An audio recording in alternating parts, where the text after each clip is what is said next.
Sa dami kong iniisip, minsan napapaisip na lang ako. Mag-vlog na lang hindi kaya ako.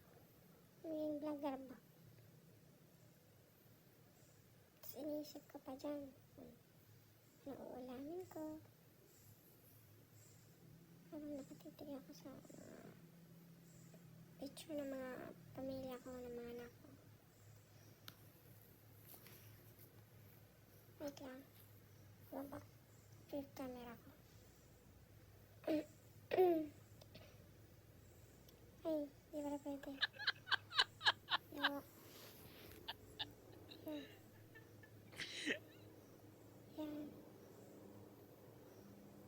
Tulog pala talaga ako dyan.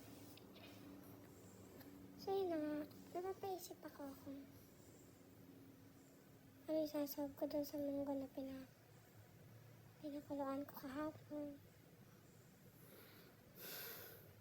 Tapos kukunin ko ba mamaya yung tuyo, tapos lulutuin ko dun sa hiningi kong tuyo. Kaso lang, hindi ako makapagluto at may alaga nga ako. Tapos, may maarte pang tao dun sa may sala. Ayaw nilang amoy ng tuyo.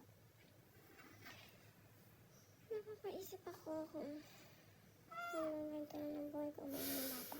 Tutulog. Wala ako ngayon. Naisip ako kung magpa-vlog ako. Magpa-vlog ba ako? Oo daw, sabi ng bata. Kasi yung phone ko sira eh. Sira yung front camera. Gamit ko lang yung iPad ng anak ko. Wow, iPad. Yaman. Kaso walang ulam. May pera. Try ko kaya mag-vlog.